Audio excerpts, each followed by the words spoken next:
Telugu digital media network లో political కేటగిరీలో number 1 కేవలం 72 గంటల్లో 1,50,00,000 వ్యూస్ పైగా పాపులర్ టీవీ నెట్వర్క్.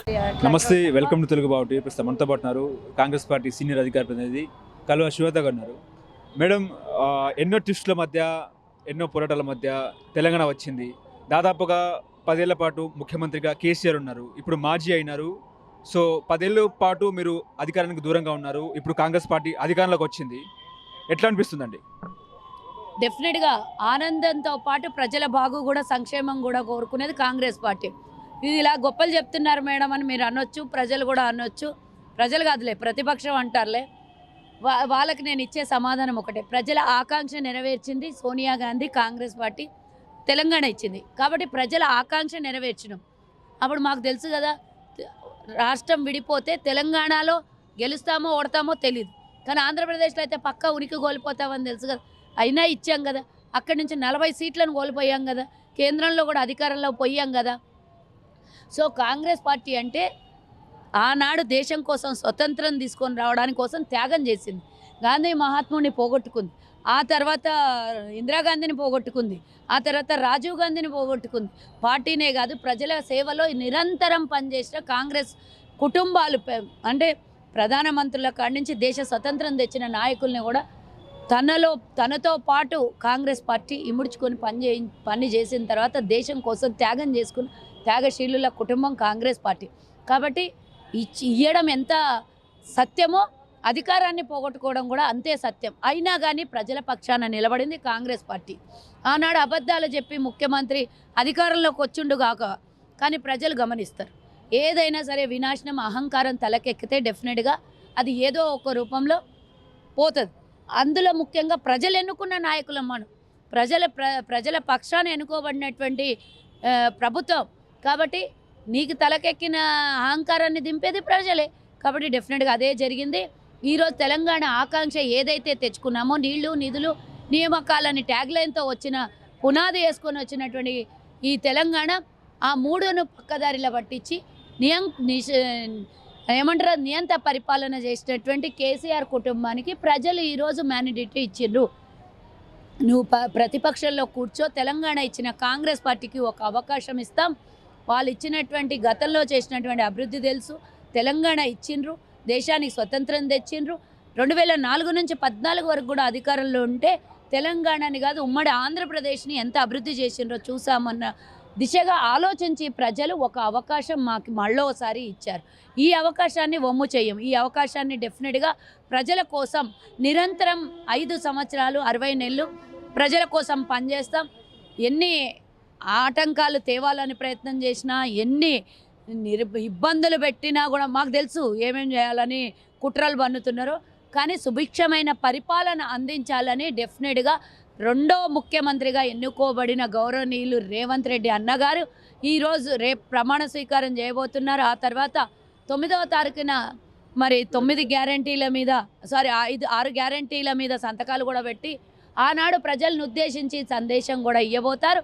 కాబట్టి తెలంగాణ ప్రజలకి ఏ ఆకాంక్షతోనైతే తెలంగాణ వచ్చిందో ఆ ఆకాంక్ష నెరవేర్చడానికి పూర్తి స్థాయిలో కాంగ్రెస్ ప్రభుత్వం నెరవేరుస్తుంది. ఇప్పుడు కాంగ్రెస్ పార్టీ ముందు పెను సవాళ్ళు ఉన్నాయి. ఎందుకంటే తెలంగాణ రాష్ట్రం 5 లక్షల కోట్ల అప్పుల్లో ఉన్న పరిస్థితి. అలాగే మీరు 6 గ్యారంటీ స్కీమ్లు అంటున్నారు, 83,000 కోట్లు కావాలి. ఎట్లా అధిగమిస్తారు? చూడండి, ఒక్క విషయం అర్థం చేసుకోండి. మేము ఎప్పుడో పదే చెప్తున్నాం, రేవంత్ రెడ్డి గారు కూడా ఒకే మాట పదే చెప్పారు. కేసీఆర్ చేసిన దోపిడీని అరికట్టగలిగితే ప్రజలకు మేము ఇచ్చినటువంటి హామీల్ని పూర్తి స్థాయిలో నెరవేర్చగలుగుతాము. 2,62,000 బడ్జెట్ని చూపించిన కేసీఆర్ ఏమాత్రం తెలంగాణ కోసం ఖర్చు పెట్టిండో లెక్క పత్రాలు లేవు ఇంతవరకు.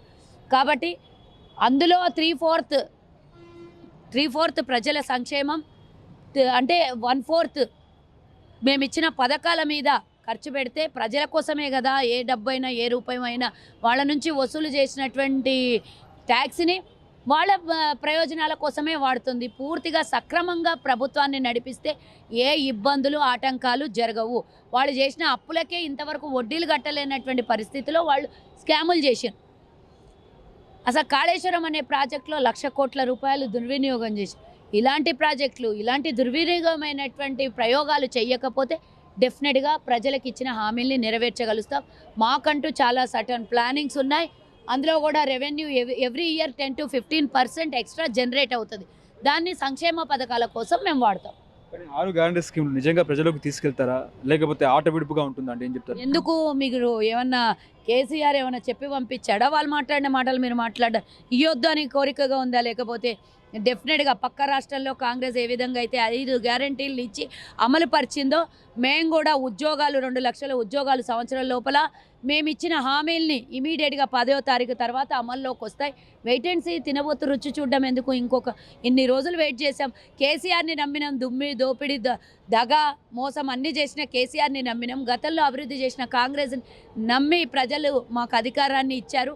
వాళ్ళ నమ్మకాన్ని వమ్ము చేయమని పదే పదే చెప్తున్నాం. డెఫినెట్గా సాధ్యమవుతుంది.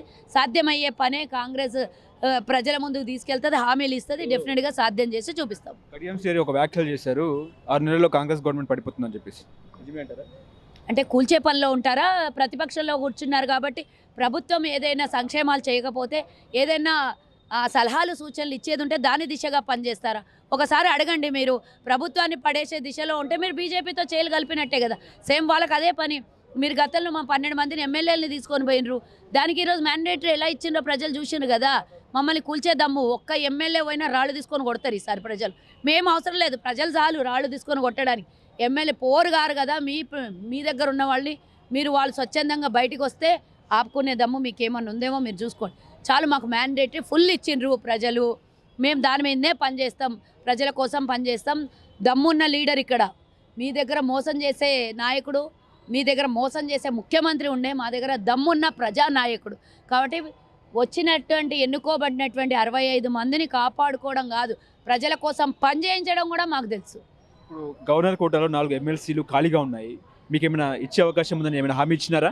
నేను కూడా అదే కోరుకుంటున్నాను. మీరు కూడా మా అధిష్టానానికి అదే విన్నపం పెట్టండి. మరి నాకు కూడా కావాలనే ఉంటుంది కదా. ఎవరేమైనా మంచి పదవిలో కూర్చోవాలనేది డెఫినెట్గా కష్టపడ్డాం. 10 ఏళ్ళు నరకం చూసినాం. 10 ఏళ్ళు ప్రతిపక్షంలో ఉండడం వేరు.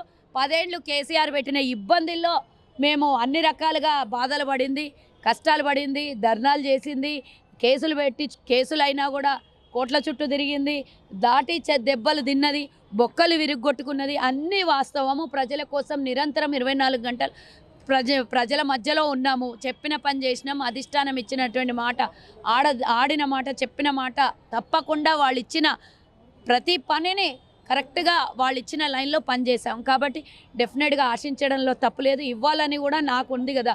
టికెట్ ఎలాగో లాస్ అయింది కాబట్టి డెఫినెట్గా ఆ స్థాయిలో మాకు కూడా ఇచ్చి గౌరవిస్తే మహిళగా గర్విస్తాను, గర్వపడతాను, కృతజ్ఞతలు తెలియజేస్తాను. మేము చేసిన కష్టానికి ఫలితం లభించిందని రేపు పొద్దున ఇంకా 100,000 మంది కార్యకర్తలు కూడా ఈ స్థాయికి రావాలి, ఇంకా పెద్ద స్థాయికి పోవాలని కోరుకోవడానికి వాళ్ళు కూడా ముందుకు వచ్చి ఇంకా బాగా పనిచేస్తారు. కాంగ్రెస్ పార్టీకి ఏమైనా టచ్లో ఉన్నారా, అటు బీఆర్ఎస్ నుంచి కానీ బీజేపీ నుంచి కానీ? అవన్నీ ఎందుకు, మాకు రేపు పొద్దున ప్రమాణ స్వీకారం ఇంపార్టెంట్, ప్రజలకు ఇచ్చిన హామీల్ని నెరవేర్చుకోవడం ఇంపార్టెంట్. టచ్లు గిచ్చులు మాకు అవసరం లేదు. ఏమేమి జరుగుతాయో మీరే చూడాలి. అవన్నీ ఏం జరుగుతుంది అనేది అధిష్టానం చూసుకుంటుంది.